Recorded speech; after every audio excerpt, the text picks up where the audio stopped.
Good evening everyone, कैसे हैं आप सब। हम स्वागत करते हैं आपका न्यू केमिस्ट्री वर्ल्ड में। जीएस के पार्ट को कंटिन्यू करते हैं हम लोग। और हम लोगों ने जैसा कि आपको 2 चैप्टर पढ़ा दिया था, आपने पढ़ भी लिया होगा। पहले 2 चैप्टर थे हमारा हड़प्पा सभ्यता और दूसरा था हमारा ऋग वैदिक काल और उत्तर वैदिक काल। तो अब इसके आगे हम लोग कंटिन्यू करते हैं, तो देखते हैं कि आगे क्या पढ़ना है। तो 2-3 हमारे जो हैं इंपॉर्टेंट चैप्टर हैं एंशिएंट हिस्ट्री में। एंशिएंट हिस्ट्री आपको पीजीटी केमिस्ट्री के लिए पूरा बहुत ज़्यादा डिटेल में नहीं जाना है कि आप डिटेल में उसकी स्टडी कर रहे हैं। 3-4 चैप्टर महत्वपूर्ण है, वहाँ से क्वेश्चंस उठाए जाते हैं और हम लोग उनका ही स्टडी करेंगे। देखते हैं पहला कौन सा चैप्टर है। पहला था हमारा हड़प्पा सभ्यता,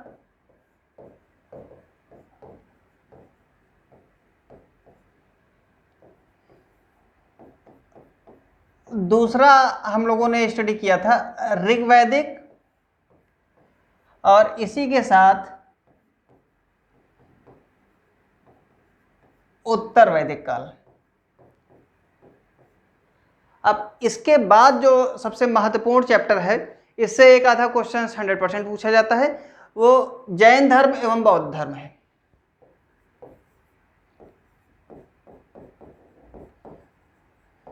जैन धर्म, बौद्ध धर्म, या इसको हम धार्मिक आंदोलन कह सकते हैं। ये जो धार्मिक आंदोलन चैप्टर है,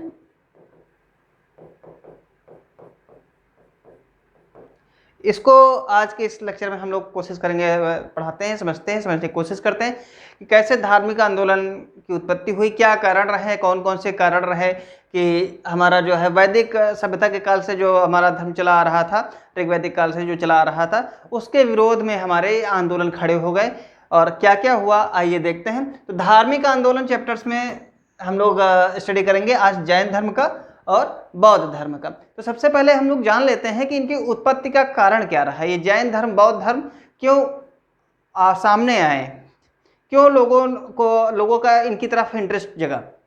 तो देखते हैं, कंटिन्यू करते हैं।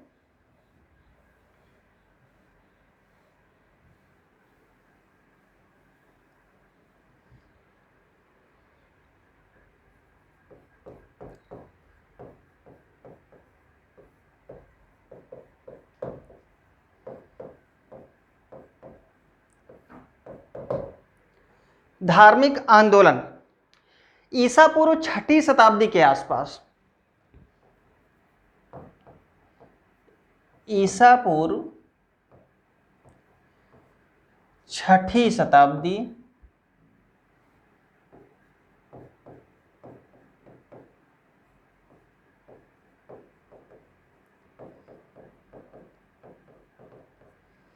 के आसपास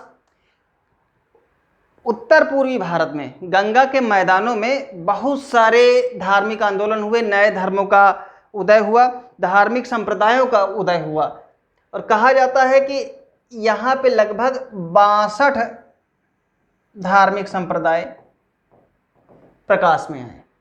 अब इतने ज़्यादा संप्रदाय प्रकाश में आ गए, लोग पुराने अपने जो धार्मिक विचारों को छोड़ के इन नए धर्मों की तरफ आकर्षित हो रहे थे। तो उसके क्या कारण थे? क्या कारण था कि उत्तर पूर्वी या गंगा के मैदानों के ही आसपास ये धार्मिक आंदोलन हुए और लोग इनकी तरफ क्यों रुचि लेने लगे। तो उद्भव के कारण देखते हैं।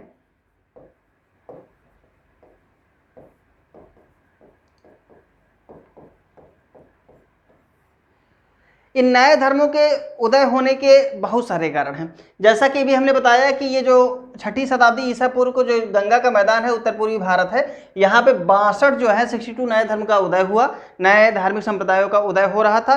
प्रचार प्रसार भी थोड़ा बहुत हुआ, लेकिन जो 2 महत्वपूर्ण धर्म हमारे हुए हैं, हम सिर्फ उन्हीं की स्टडी करेंगे और वही महत्वपूर्ण हुए, बाकी सब इन्हीं में समाहित हो गए या लुप्त हो गए।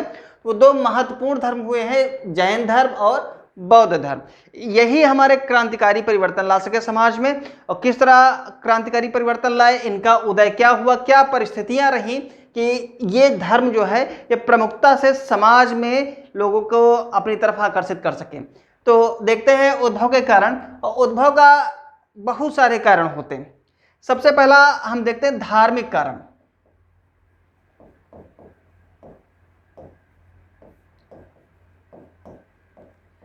ये जो नए धर्म हैं, ये सिंपल सी बात है कि पुराने धर्मों में कहीं ना कहीं जो हमारा पुराना चल रहा था सिस्टम, उसमें कहीं ना कहीं दोष आ गया होगा। उन्हीं दोषों को ख़त्म करने के लिए ये अपना नया सिस्टम लॉन्च किए होंगे, अपनी नई बातें जनता को बताए होंगे, लोगों को नई चीज़ें समझाए होंगे। तो जो हमारा धार्मिक कारण है, तो उसमें हम जैसे ऋग वैदिक काल में वर्ण व्यवस्था तो नहीं थी, उत्तर वैदिक काल में वर्ण व्यवस्था बहुत हो गई थी, प्रचलित हो गई थी। जैसे 4 वर्ण बताए गए थे, पिछले लेक्चर में बताया गया था। ब्राह्मण,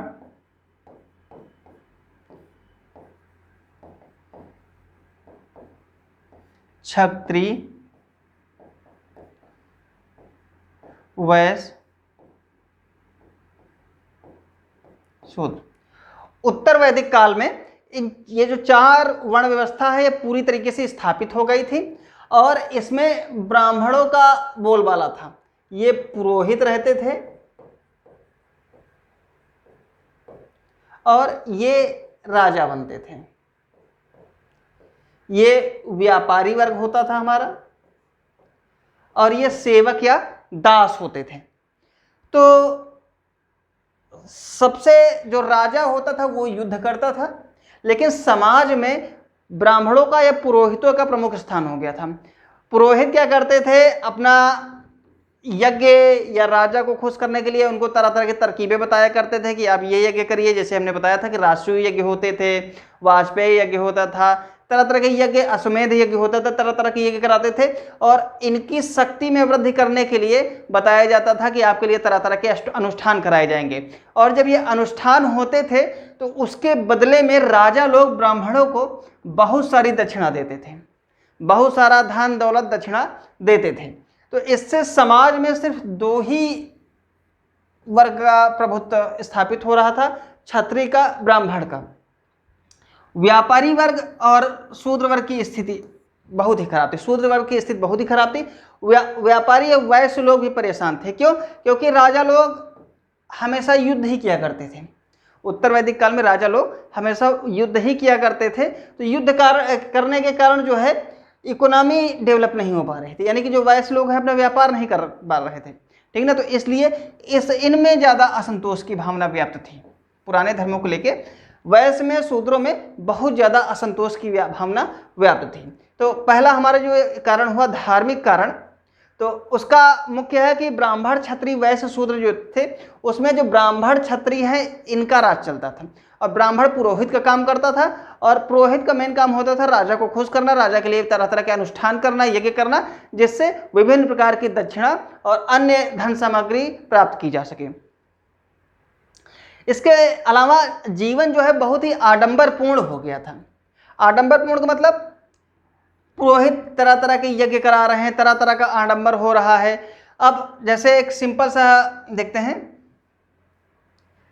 द्विज एक आता है टर्मिनोलॉजी, द्विज। ब्राह्मणों को जो जनेऊ पहनने के अधिकारी होते थे उनको द्विज कहते हैं। इसमें शूद्र शामिल नहीं हो सकता था, यानी कि ब्राह्मण लोग ही ये जनेऊधारी हो सकते थे, शूद्र इसमें द्विज जनेऊ नहीं पहन सकता था। तो इस तरह के तरह तरह के आडंबर बढ़ गए थे। पशु बलि बढ़ गई थी।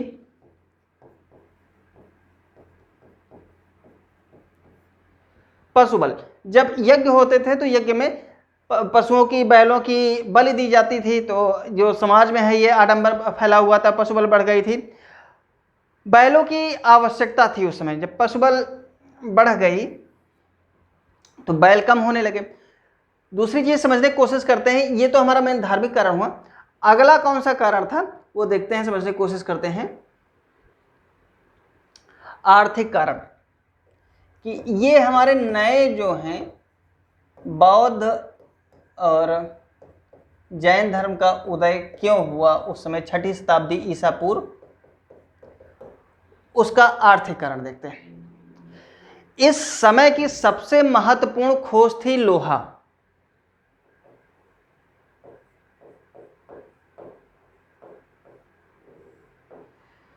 छठी शताब्दी ईसा पूर्व के आसपास जब लोहे की खोज हुई तो लोगों ने लोहे के हथियार बनाए।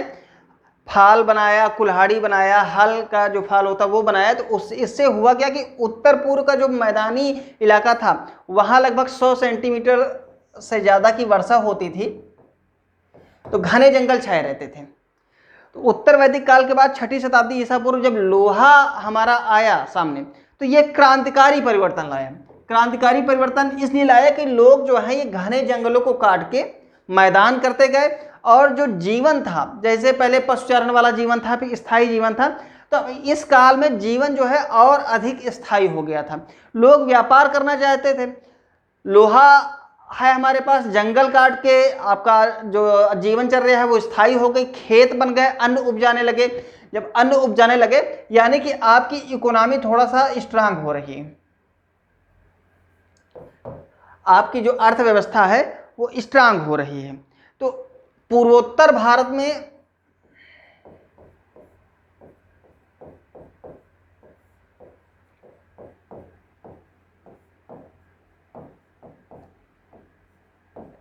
नई अर्थव्यवस्था चालू हुई है।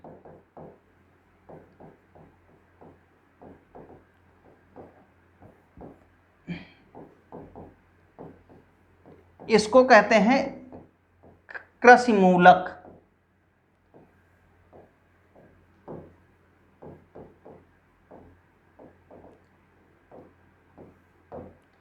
अर्थव्यवस्था उत्तर भारत में कृषि मूलक अर्थव्यवस्था चालू हुई। और कृषि मूलक अर्थव्यवस्था क्यों शुरू हो सकी? क्योंकि लोहे का आविष्कार हुआ। लोहे के आविष्कार होने से क्या हुआ कि लोग कुल्हाड़ी है, फाल है, ये सब बनाने लगे, और इससे जो है खेत में अन्न उपजने लगा। तो जैसा कि अभी हमने बताया, जीवन आडंबरपूर्ण हो गया था। जब जीवन आडंबरपूर्ण हो गया तो पशुबल दी जाती थी। पशुबल में बैलों को मारा जाता था। अब लेकिन कृषि करने के लिए, हल जोतने के लिए बैलों की आवश्यकता होती थी, तो लोगों में थोड़ा सा धर्म के प्रति जो बलि दी जाती थी रोष आने लगा, और वो इसका विरोध करने लगे। जब आपके पास अर्थव्यवस्था स्ट्रांग होगी तो आपका क्या होगा, सिस्टम अच्छा होगा। नए नगरों की स्थापना भी होने लगी इसी समय।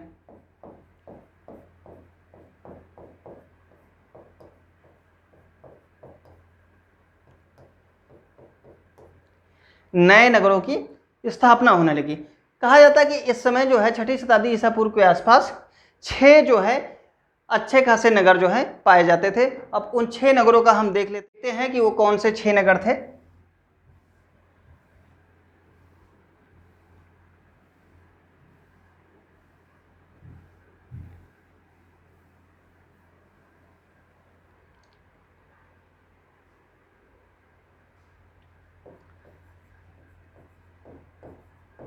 पहला था कौशाम्बी,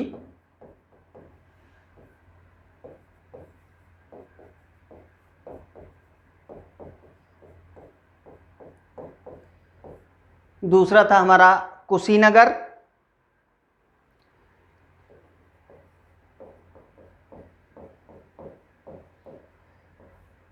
बनारस,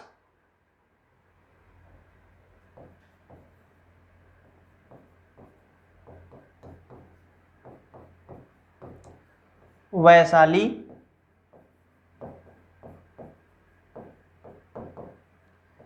चिरांग,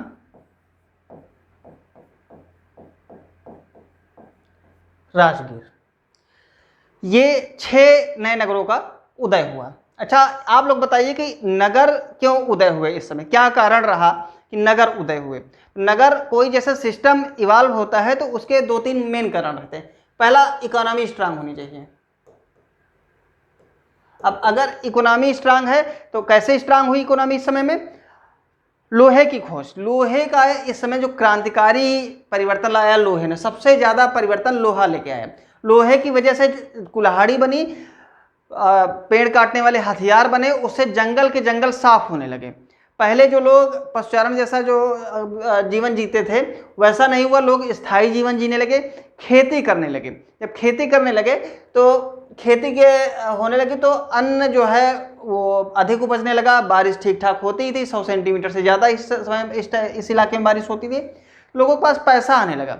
जब पैसा आने लगा, इकोनॉमी हुई, तो पैसे के लिए कुछ इन्होंने क्या किया कि पंचमार्क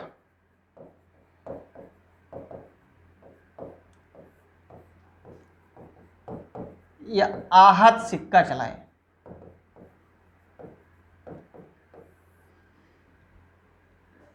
ये 5वीं शताब्दी के आसपास से चलने लगे थे।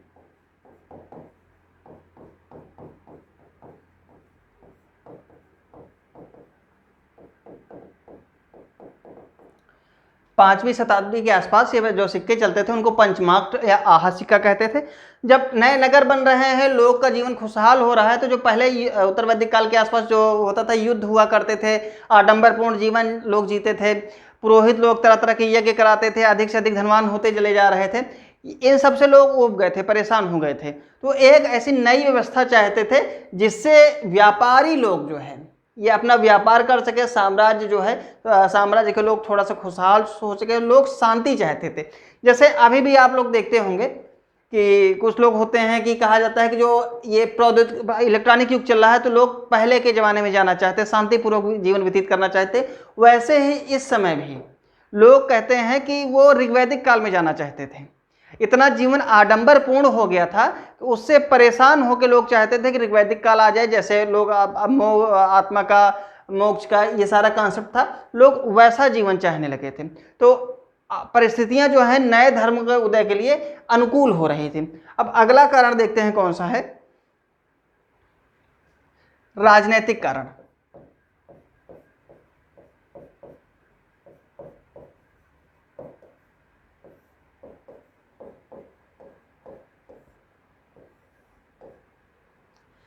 पहले हमने पढ़ा धार्मिक कारण क्या थे, क्यों जैन धर्म बौद्ध धर्म का उदय हुआ। उसके बाद हमने पढ़ा आर्थिक कारण क्या थे। अब उसके बाद देखते हैं राजनीतिक कारण क्या है। राजनीतिक कारण में भी 2-3 पॉइंट बहुत इंपॉर्टेंट है।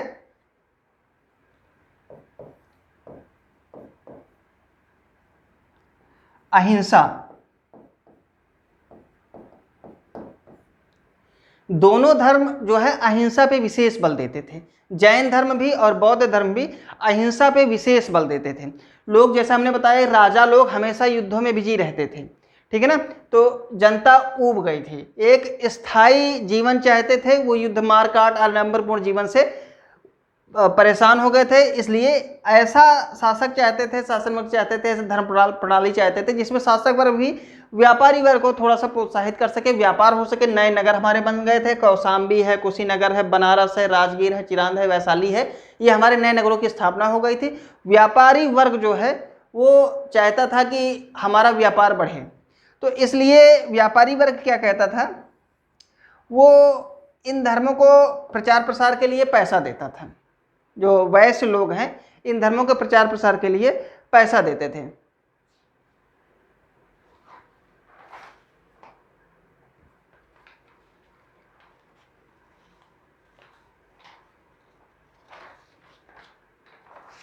एक सेकंड,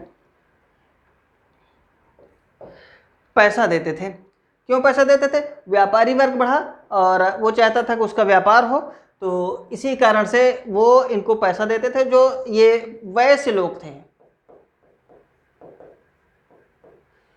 धनी व्यापारी थे, उनको सेट्टी कहते थे। और ये जो सेट्टी लोग थे, धनी व्यापारी थे, वो अपना जो है आर्थिक विकास चाहते थे, वो व्यापार करना चाहते थे, इसलिए वो बौद्ध धर्म को विशेष रूप से बहुत सारा पैसा देते थे। जैसे नए नगर स्थापित हो गए थे, जब नए नगर स्थापित हो गए, आहत सिक्के, पंचमार्क सिक्के चलने लगे थे, एक स्थायी व्यवस्था होने लगी थी, तो व्यापारी वर्ग को क्या चाहिए कि ज़्यादा मारकाट ना हो, युद्ध ना हो। स्थानीय जो लोकल के निवासी थे, जनसाधारण लोग थे, वो चाहते थे कि अहिंसा ना हो, और कुछ लोग चाहते थे कि वो पहले वाली व्यवस्था में वापस चले जाएं। तो इसलिए ये हमारे 3 मुख्य कारण हुए, जैसा कि अभी हमने बताया। कौन कौन से कारण? धार्मिक कारण, आर्थिक और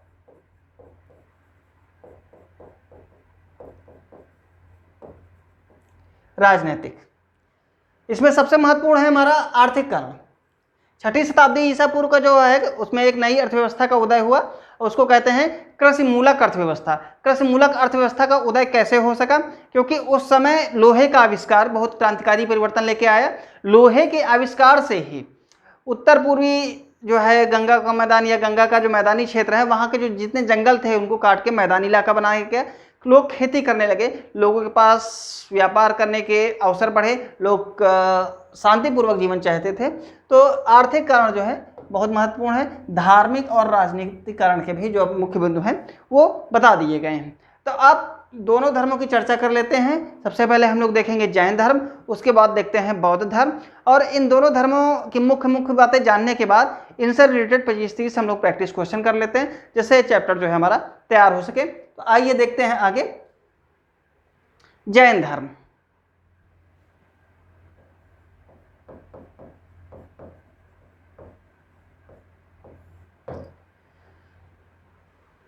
जैन धर्म में कुल 24 तीर्थंकर हुए हैं। जैन धर्म को कहा जाता है कि एक शाश्वत धर्म है और इसकी पुनर्स्थापना जो है ऋषभ देव ने की थी और इसके 23वें तीर्थंकर पार्श्वनाथ हुए थे। इसकी पुनर्स्थापना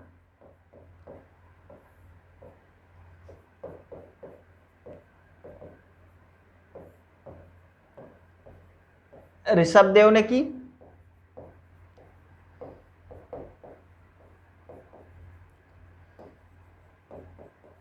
तेईसवें तीर्थंकर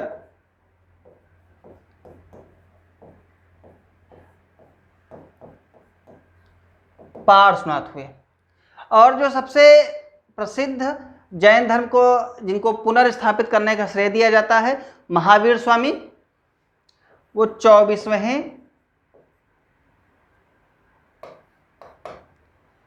यानी कि अंतिम तीर्थंकर हुए।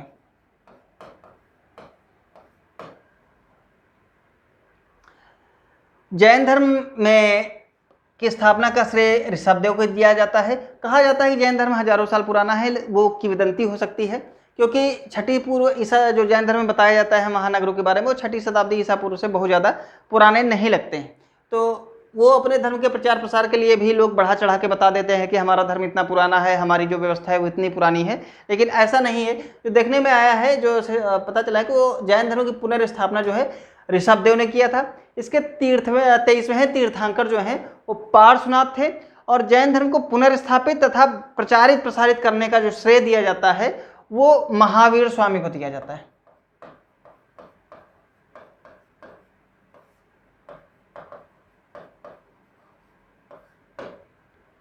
महावीर स्वामी को दिया जाता है। अब जैन धर्म में इन तीनों लोगों से रिलेटेड एक क्वेश्चन पूछ लेते हैं, जैसे पीसीएस में डायरेक्ट क्वेश्चन पूछते हैं, तो हम यहीं पे क्लियर कर देना चाहते हैं कि ये जो 3 लोग हुए हैं,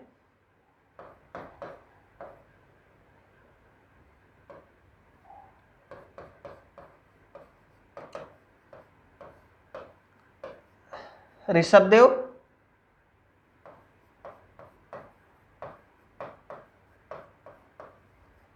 पार्श्वनाथ,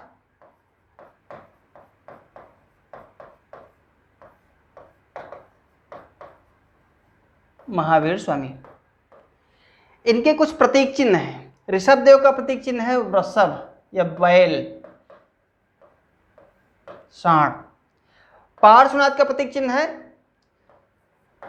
सर्पफड़ या सांप का फन। और महावीर स्वामी का जो प्रतीक चिन्ह है वो है सिंह। ये इंपॉर्टेंट चीज है, कभी कभी सीधा सीधा डायरेक्ट पूछ दिया जाता है। तो 3 महान विभूतियां हुई हैं जैन धर्म में। ऋषभदेव, इनको कहा जाता है कि इन्होंने पुनर्स्थापना किया। पार्श्वनाथ, ये हमारे 23वें तीर्थंकर हुए हैं। महावीर स्वामी, ये अंतिम व 24वें व अंतिम तीर्थंकर हुए हैं। जैन धर्म की अपनी पराकाष्ठा पे महावीर स्वामी लेके गए हैं। तो इनके जो प्रतीक चिन्ह है, ऋषभदेव का जो प्रतीक चिन्ह है वृषभ है या बैल है। पार्श्वनाथ का जो प्रतीक चिन्ह है वो सर्फण है, सांप का जो फन होता है वो है। और महावीर स्वामी का जो प्रतीक चिन्ह है वो है हमारा सिंह। तो पेपर में महावीर स्वामी ही पूछा जाता है, तो हम लोग डिस्कस करेंगे महावीर के स्वामी के बारे में। कौन थे ये?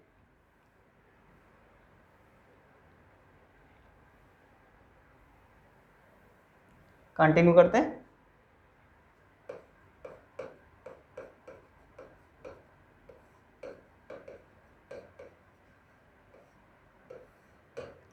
महावीर स्वामी, महावीर स्वामी का जन्म जो है 540 ईसा पूर्व वैशाली के पास जो है कुंडग्राम में हुआ था। कब हुआ था, ये डेट याद करनी है। 540 ईसा पूर्व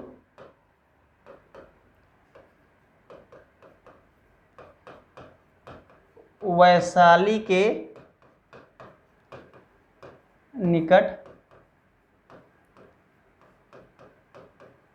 कुंडग्राम में। इनके पिता जो हैं वो सिद्धार्थ, इनका नाम था। इनके पिता का जो नाम है वो सिद्धार्थ था। वो क्षत्रिय कुल के प्रधान थे।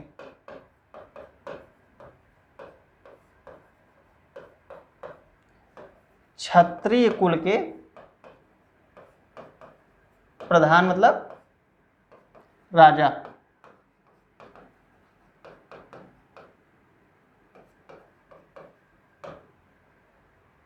इनकी माता का नाम था त्रिशला।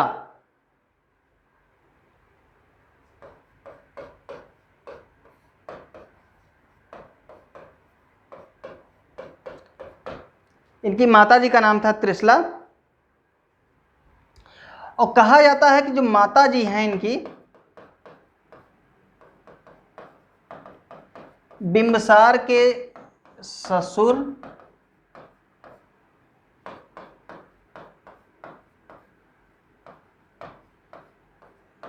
लिच्छवी नरेश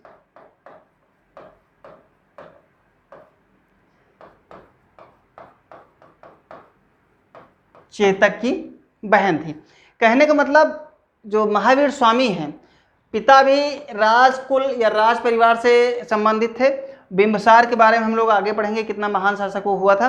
तो वो माताजी भी जो हैं वो भी राज परिवार से सम्मिलित थी या राज परिवार की ही तरफ से थी। इनकी पत्नी का नाम जो है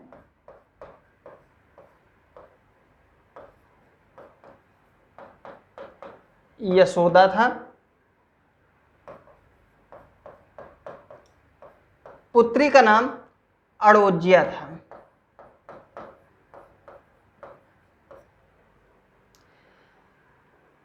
महावीर स्वामी घर त्याग कर दिए थे 35 साल की उम्र में, और ज्ञान प्राप्त करने के लिए ये तपस्या करने गए।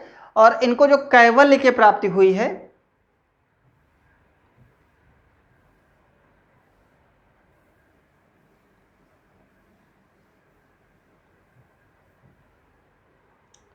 कैवल्य कहते हैं ज्ञान प्राप्त को।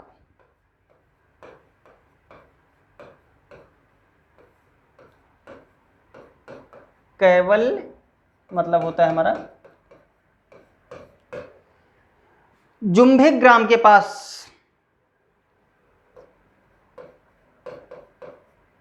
जुम्भिक ग्राम के पास ऋजुपालिका नदी के किनारे।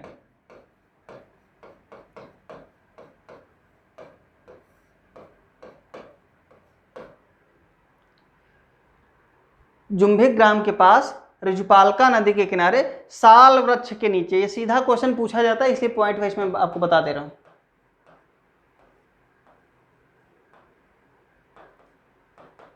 जब जो अवस्था में ज्ञान प्राप्ति होती है उसको कैवल्य कहते हैं। कभी कभी पूछ लेते हैं कैवल्य का क्या मतलब होता है। कैवल्य का मतलब होता है ज्ञान प्राप्ति। और महावीर स्वामी को ज्ञान प्राप्ति कहाँ हुई थी? जुम्भिक ग्राम के पास ऋजुपालिका नदी के किनारे साल वृक्ष के नीचे। इन्होंने अपना प्रथम उपदेश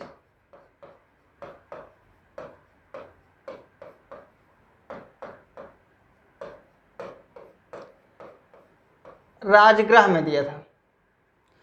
राजगृह की विपुलांचल पहाड़ी में इन्होंने अपना प्रथम उपदेश दिया था। और इनकी मृत्यु जो हुई थी वो 468 ईसा पूर्व हुई थी। आपके एग्जाम में जो अभी बताया गया है उससे 2-3 क्वेश्चन डायरेक्ट पूछे जा सकते हैं। जैसे पहला क्वेश्चन क्या हो सकता है कि जैन धर्म जो है उसकी पुनर्स्थापना का श्रेय किसको जाता है? तो जैन धर्म की पुनर्स्थापना का श्रेय जाता है ऋषभदेव को। ऋषभदेव ने इसकी पुनर्स्थापना की।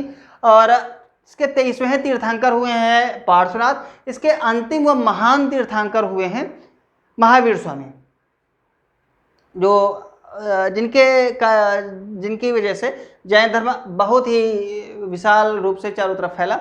अब इनके कुछ प्रतीक चिन्ह हमने बताए थे। ऋषभदेव का प्रतीक चिन्ह था हमारा वृषभ या बैल, पार्श्वनाथ का प्रतीक चिन्ह था हमारा सरफण, और महावीर का प्रतीक चिन्ह था हमारा सिंह। अब महावीर के बारे में कुछ हम लोग बातें किया था हमने।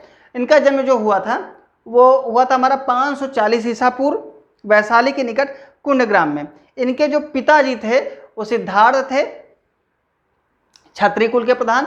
माता जी जो इनकी थी इनका नाम था त्रिशला, और वो बिंबिसार के ससुर लिच्छवी कुल के प्रधान चेटक की बहन थी। तो कहने का तात्पर्य क्या है कि इनके जो माता और पिता थे दोनों ही राजवंश से संबंधित थे। इनकी पत्नी का नाम यशोदा था और पुत्री का नाम अड़ोज्या था। इनको कैवल्य की प्राप्ति जो हुई थी जुम्भिक ग्राम के पास ऋजुपालिका नदी के किनारे साल वृक्ष के नीचे इनको ज्ञान की प्राप्ति हुई थी। और ज्ञान प्राप्ति के लिए ही एक टर्म हम लोग यूज करते हैं कैवल्य। कैवल्य की प्राप्ति इनको हुई थी, या कैवल्य ज्ञान प्राप्ति की कहाँ हुई थी? जुम्भिक ग्राम के पास ऋजुपालिका नदी के किनारे साल वृक्ष के पास। इन्होंने अपना प्रथम उपदेश जो है राजगृह में दिया था, और इनकी जो मृत्यु है वो 468 ईसा पूर्व हुई थी।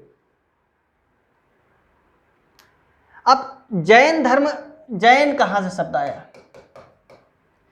जब महावीर स्वामी को कैवल्य प्राप्त हुआ तब वो विजेता कहलाए। विजेता मतलब जिन कहलाए, याद कर लीजिए, लिख लीजिए, जिन। कैवल्य प्राप्ति के बाद महावीर स्वामी जिन कहलाए, और इनके जो अनुयायी थे वो जैन कहलाए, और इनके द्वारा जो उपदेश दिया गया वो जैन धर्म का उपदेश कहा जाता है। कैवल्य प्राप्ति, ज्ञान प्राप्ति, ज्ञान प्राप्ति के बाद महावीर स्वामी विजेता कहलाए, और विजेता यानी जिन कहलाए, और फिर इनके अनुयायियों को हम लोग जैन कहते हैं। तो ये इंपॉर्टेंट है। अब इसके बाद आगे हम लोग कंटिन्यू करते हैं, देखते हैं इनकी क्या क्या शिक्षाएं हैं और इन्होंने क्या क्या अपना दर्शन दिया है। आइए आगे देखते हैं, कंटिन्यू करते हैं आगे। जैन धर्म में त्रिरत्न फेमस है। कौन कौन से त्रिरत्न हैं? सम्यक,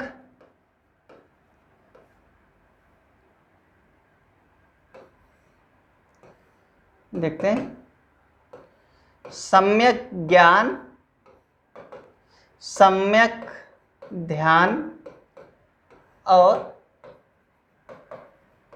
सम्यक आचरण। ये इसके बाद जैन धर्म में पंच महाव्रत हैं।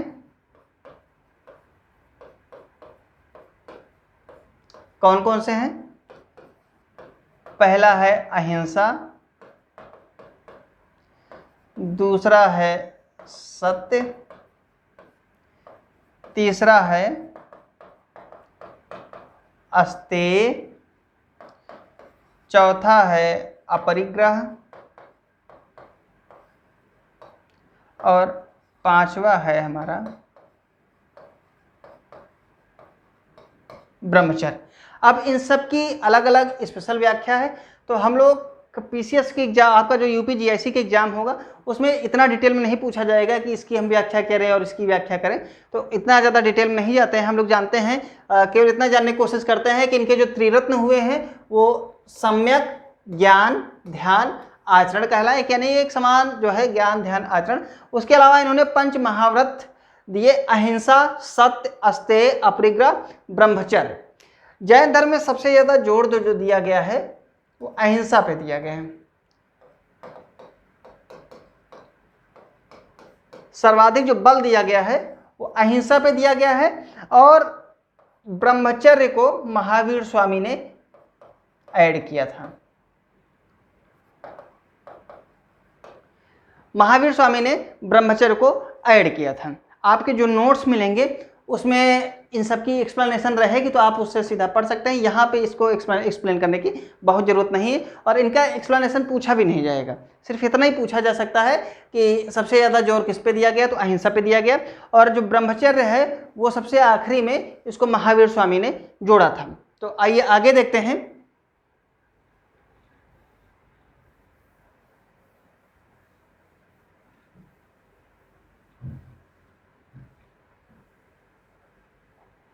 इनका जो सिद्धांत है वो स्यादवाद कहलाया।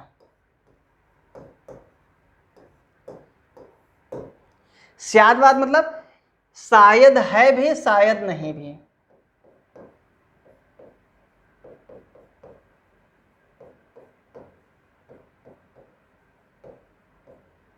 स्यादवाद मतलब क्या हुआ, पदार्थ का अस्तित्व शायद है भी और शायद नहीं भी। इसके बाद एक इनके यहाँ टर्मिनोलॉजी है संलेखना।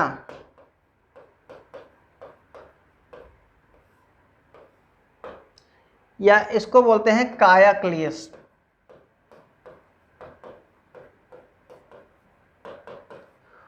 उपवास द्वारा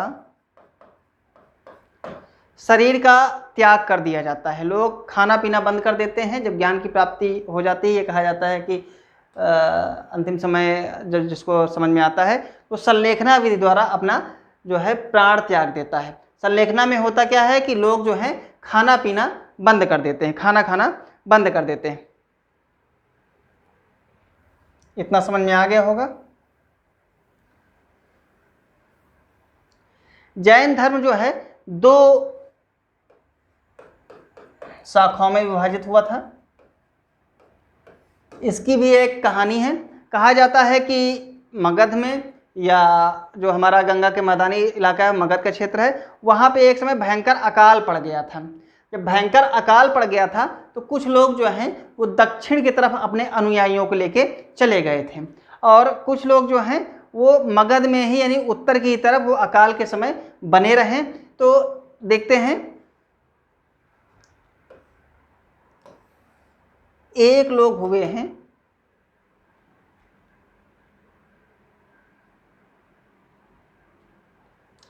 श्वेतांबर,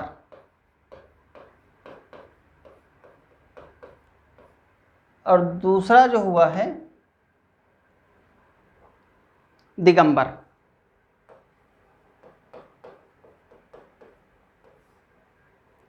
श्वेतांबर और दिगंबर।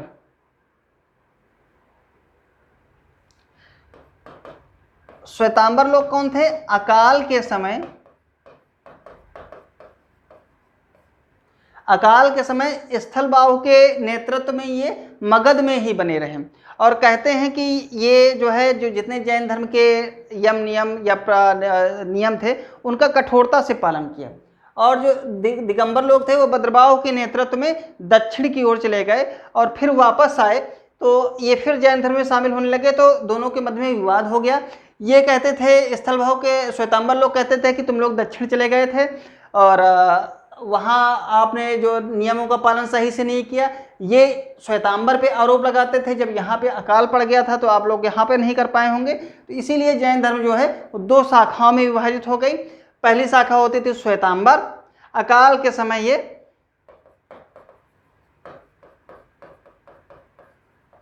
स्थलबाहु के नेतृत्व में मगध में ही रहे।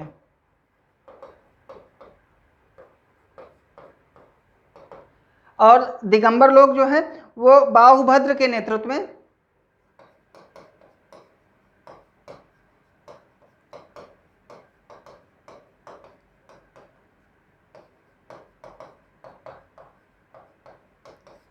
दक्षिण चले गए थे। तो ये जान लेते हैं, बहुत ज़्यादा अब इसमें भी डिटेल में नहीं जाते हैं, सिंपल से जितना सा क्वेश्चन पूछे गए हैं विगत 4-5 साल में उतना ही जानते हैं। श्वेतांबर कौन थे, दिगंबर कौन थे, सारी दिशाओं को ही अपना मानते थे, कपड़ा वपड़ा नहीं पहनते थे। श्वेतांबर लोग सफ़ेद वस्त्र धारण करते थे। स्थलबाहु के नेतृत्व में मगध में ही रहे काल के समय, और ये बाहुभद्र के नेतृत्व में दक्षिण की ओर पलायन कर गए थे। तो ये हुआ हमारा जैन धर्म का जो है कैसे दो भागों में विभक्त हो गया था। आगे देखते हैं कब विभक्त हुआ था। प्रथम जैन महासभा कब हुई थी? ये 4th शताब्दी ईसा पूर्व। कहाँ हुई थी? पाटलिपुत्र में हुई थी। इसके अध्यक्ष कौन थे? स्थूलभद्र थे, स्थूलबाहु। और मुख्य कार्य क्या हुआ था? यहीं पे जैन धर्म जो है दो भागों में, श्वेतांबर और दिगंबर में, जैसा भी हमने पहले बताया, ये एक भाग श्वेतांबर, इसके जो है नेतृत्वकर्ता स्थूलभद्र थे, और दूसरा जो भाग है वो दिगंबर, इसमें विभाजित हो गया था। इसके बाद एक दूसरी जैन सभा हुई थी,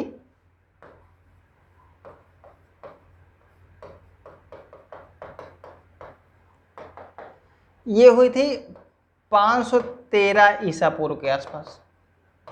वल्लभी एक स्थान है, बहुत ही फेमस रहा है, वल्लभी में हुई थी। और यहाँ क्या हुआ था?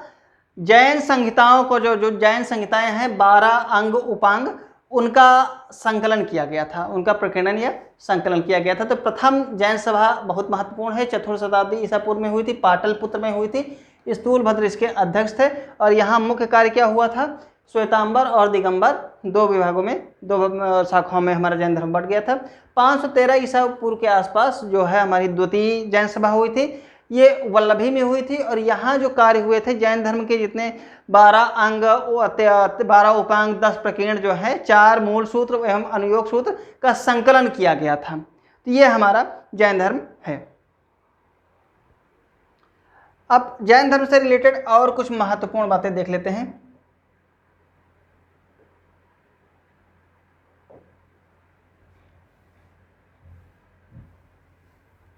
क्या क्या महत्वपूर्ण रहा हमारा जैन धर्म के लिए, क्या क्या समाज पे इम्पैक्ट पड़ा, महत्वपूर्ण बातें।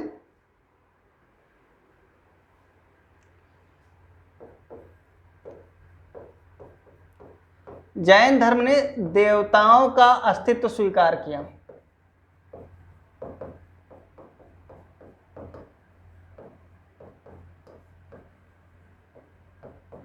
जैन धर्म ने क्या किया? देवताओं का अस्तित्व स्वीकार किया। लेकिन देवताओं का स्थान जिन कौन हुआ?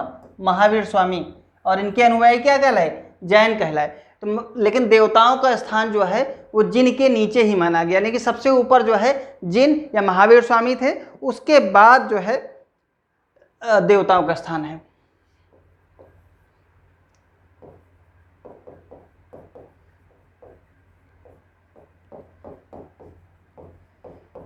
जैन धर्म ने क्या किया? वर्ण व्यवस्था की निंदा नहीं की थी।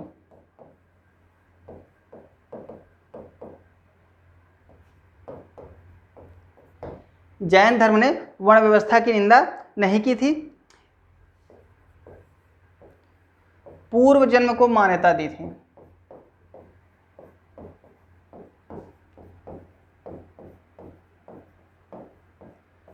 पूर्व जन्म की जैन धर्म में मान्यता थी। जैन धर्म की सबसे खास बात क्या थी? युद्ध और कृषि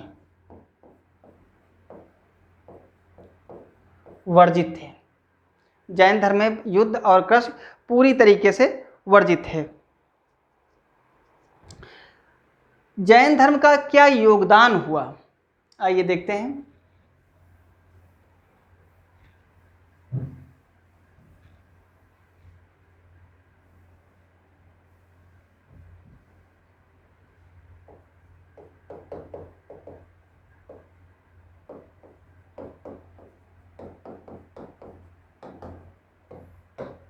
समाज में जैन धर्म का क्या योगदान हुआ? सबसे पहले तो जो वैदिक कर्मकांड थे उनको रोकने का प्रयास किया जैन धर्म ने।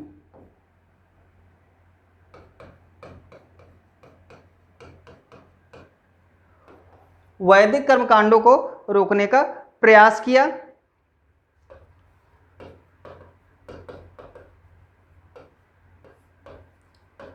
संस्कृत भाषा का परित्याग कर दिया। इससे हुआ क्या कि जन साधारण लोग भी जैन धर्म के साथ जुटने लगे और प्राकृत भाषा को अपनाया।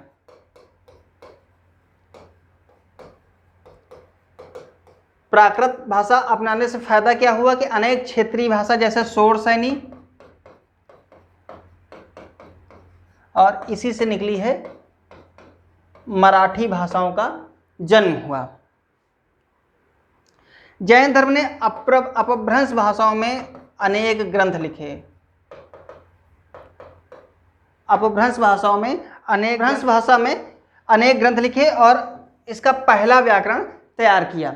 जैन धर्म ने मध्यकाल में कला और सभ्यता, जो जैन धर्म की जो कला और सभ्यता थी वो मध्यकाल में उच्च कोटि की थी।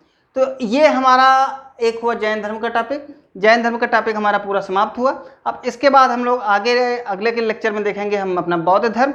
जैन धर्म की जितनी मुख्य बातें थी, आप इतना जितना बताया गया है और इसके अगर नोट्स दे दिए जाएंगे तो आप बस इतना ही पढ़ लीजिएगा।